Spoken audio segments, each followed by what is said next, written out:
El objetivo de este vídeo es facilitar el estudio de la unidad de comunicación no verbal. Los objetivos previstos en esta unidad son los siguientes. Si en la anterior hablábamos de la comunicación verbal como la cara de una moneda, la comunicación no verbal puede ser entendido como la cruz de la misma moneda. Por lo tanto, vamos en esta unidad a entender la naturaleza de la comunicación no verbal, a distinguir los elementos constituyentes de la misma, es decir, los indicadores no verbales, comprender el valor comunicativo de los movimientos corporales, los indicadores paralingüísticos, el estilo personal, el ambiente, la temperatura, la iluminación y el color. Y por último, valorar el impacto de la cultura sobre el significado de los indicadores no verbales. Para alcanzar estos objetivos, hemos estructurado los contenidos en 9 apartados. El primero a modo de introducción, el segundo los movimientos corporales, el tercero las funciones de dichos movimientos corporales. En el cuarto punto hablaremos sobre la influencia de la cultura en la expresión corporal. En el quinto, las diferencias por el género. El sexto apartado, vamos a hablar de la comunicación no verbal vocal, los elementos paralingüísticos. El séptimo punto, el estilo personal. El octavo, el entorno, el ambiente, la distancia. Y por último, la temperatura, la iluminación y el color. Podemos definir la comunicación no verbal como el uso deliberado o no de objetos, acciones, sonidos, tiempo y espacio que van a generar significado en los demás. Según diferentes investigaciones, supone el 90% del impacto de la comunicación. La relación es de naturaleza simbiótica o de interdependencia con la comunicación verbal. Sus principales funciones son 4. Completar, es decir, reforzar el mensaje verbal, dar énfasis, la regulación, la sustitución o también contradecir lo que indicamos con las palabras. La parte de la comunicación no verbal que estudia los movimientos corporales se denomina cinética y se estructura en 4 apartados. El primero es el contacto visual, es decir, la forma en que miramos a las personas con las que nos comunicamos.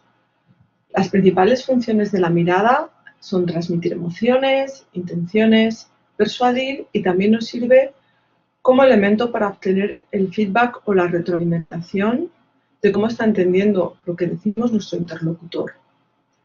Las expresiones faciales han sido estudiadas en profundidad por el psicólogo Ekman, que diferencia 6 emociones básicas: tristeza, ira, alegría, sorpresa, miedo y asco. Sus investigaciones muestran cómo a través de los microgestos faciales expresamos las emociones y están formadas de forma instintiva, no existiendo diferencia entre estos microgestos entre las diferentes sociedades o culturas. Expresiones gestuales, principalmente de las extremidades superiores, los brazos y las manos. Sus principales funciones son subrayar y describir. Existen importantes diferencias individuales. Por último, las posturas corporales, como el cambio de posición y los movimientos que hacemos con el cuerpo, que ahora vamos a comentar con mayor detalle. Las principales funciones de estos movimientos corporales son, por ejemplo, liberar tensión. Lo hacemos cuando movemos de forma rápida los pies, cuando nos rascamos, bostezamos, etc.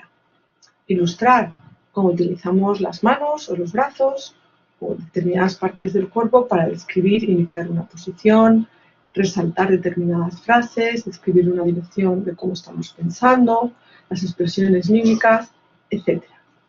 Sustituir palabras o frases, como utilizamos emblemas o símbolos como encoger los hombros o el símbolo de la victoria con los dedos de la mano.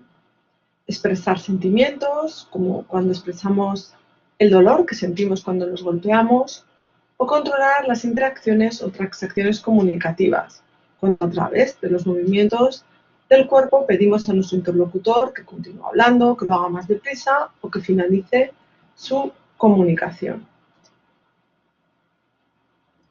Existen diferentes influencias culturales, por ejemplo, en la expresión de los movimientos corporales. Se deben a convenciones sociales, hay relativismo cultural. Las diferencias son importantes tanto en expresiones, gestos y movimientos faciales como en los emblemas que utilizamos con los dedos de la mano. La educación que recibimos desde pequeños influye en que expresemos de forma externa o minimicemos las expresiones emocionales. Se minimizan las expresiones emocionales en la cultura oriental y, sin embargo, en la cultura occidental las manifestamos, incluso ampliamos. También influye en el contacto visual la diferencia cultural. La mirada baja es señal de deferencia para los orientales y, por ejemplo, campesinos de México. Sin embargo, en los pueblos árabes, mirar de forma intensa y prolongada muestra interés. Las diferencias respecto al género también son importantes en los movimientos corporales. Hay un mayor contacto visual de las mujeres en los países orientales, con independencia del género del interlocutor. También hay mayor uso promedio de tiempo de sonrisa en mujeres, que se utiliza en las mujeres para expresar afiliación y cordialidad, mientras que los hombres la utilizan como símbolo de expresión de emociones positivas.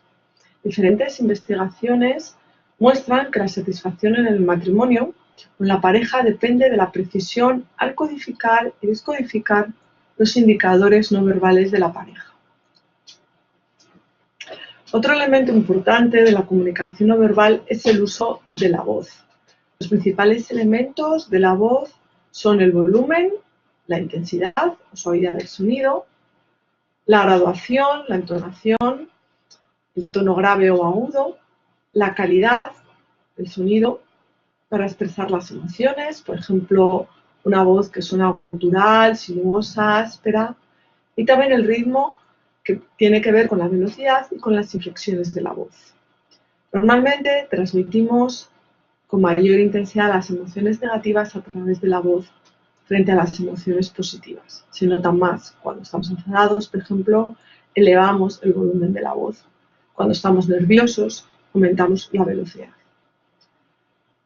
Respecto a las interferencias vocales, son palabras o sonidos que tienden a obstaculizar o interrumpir la fluidez del discurso. Por ejemplo, sonidos como normalmente son marcadores de lugar, es decir, los utilizamos para rellenar vacíos o brechas de silencios que nos resultan incómodos. Parece que somos poco seguros cuando estamos hablando y hay un momento de silencio. Preferimos rellenar ese silencio con un sonido que finalmente no está el sonido, sino es un ruido para nuestro interlocutor. Algunas recomendaciones para entrenar y así reducir estos ruidos e interferencias vocales es grabarnos y analizar y contar cuántas veces emitimos estos ruidos, hablar delante de otra persona que nos vaya avisando cada vez que emitimos un ruido, o ir ensayando discursos cada vez más largos de duración. El estilo personal también es otro elemento dentro de la comunicación no verbal. Transmitimos información a través de la indumentaria que utilizamos. Las funciones de la ropa, por un lado, es transmitir estatus y poder, por ejemplo, en el entorno profesional, y también facilitar la aceptación social. También lo utilizamos para comunicar determinados sentimientos internos, por ejemplo, hay unos códigos de vestimenta pues para la boda, para el luto, etc. Otro aspecto importante es el equilibrio, como señal de seguridad, a través de la experiencia y el control. El tacto es otro elemento de la comunicación no verbal o háptica. Es importantísimo durante el desarrollo infantil. Gracias al tacto se desarrolla, por ejemplo, un apego seguro que va a influir en las diferentes relaciones emocionales a lo largo de nuestra vida. Dentro de las relaciones sociales utilizamos el tacto, por ejemplo, cuando nos saludamos mediante un apretón de manos o en los abrazos. Existen importantes diferencias respecto al género. Para los hombres se da menos importancia, pero tienen más frecuencia de contactos y también un significado diferente. Hay diferencias culturales, por ejemplo, en Europa del Norte y en Estados Unidos el contacto es medio bajo y el contacto es alto en la zona mediterránea y Latinoamérica.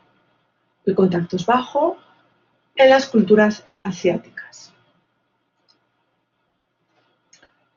Por último, dentro del estilo personal, también a través de la gestión del tiempo nos comunicamos. Destacamos tres características importantes. Por un lado, la duración, es decir, la proporción de tiempo que una persona considera que es el adecuado para ciertas acciones o acontecimientos comunicativos. Actividad, el conjunto de actividades que las personas consideran que deben hacerse o llevarse a cabo en un periodo de tiempo delimitado. Y la puntualidad, el tiempo informal, que está vinculado con la imagen personal, es decir, la medida por la cual las personas se vinculan de manera estricta a un horario previamente acordado. También aquí, como no, hay diferencias culturales. Por un lado, hay culturas monocrónicas, es decir, la percepción del tiempo se establece en una sola dimensión, es seccionable e irreversible. Por lo tanto, es entendido como que hay que aprovecharlo, como que no se debe desperdiciar. Existen otras culturas policrónicas, que el concepto del tiempo es continuo. Se puede participar en distintas actividades al mismo tiempo. Por lo tanto, por ejemplo, la puntualidad no se considera de una forma tan rígida. Esto es así en el continente asiático, en Oriente Medio y en Latinoamérica. El entorno ambiental también forma parte de nuestra manera de comunicarnos. Por ejemplo, el espacio. Nuestras estructuras permanentes, como son las viviendas o los objetos que poseemos, también son nuestra parte de imagen social. La proxemia es el uso del espacio personal y se suelen diferenciar 4 tipos de distancia. La íntima, para los amigos y la familia, la distancia personal para interacciones casuales, la distancia social para relaciones de negocios y la distancia pública. La teoría de la violación de expectativas nos dice cómo reaccionamos ante una persona que invada nuestra distancia. Y va a depender de cómo nos sintamos con esa persona, es decir, de aspectos emocionales. También existen diferencias culturales entre diferentes sociedades y culturas respecto a la interpretación de estas distancias. Otro concepto relacionado con el espacio es la territorialidad, que consiste en la tendencia a definir una determinada porción de espacio fijo o semifijo para reclamarlo como propio. Finalizamos esta unidad con los elementos asociados a la temperatura, la iluminación y el color. Son importantes porque van a afectar a nuestros estados internos, a nuestras emociones y a la capacidad de atención. Por lo tanto, van a facilitar o reducir la comunicación efectiva. También, en este aspecto, hay diferencias interculturales. Espero que este resumen de la unidad sobre comunicación no verbal facilite tanto el estudio como el repaso de los conceptos más importantes desarrollados. Un cordial saludo.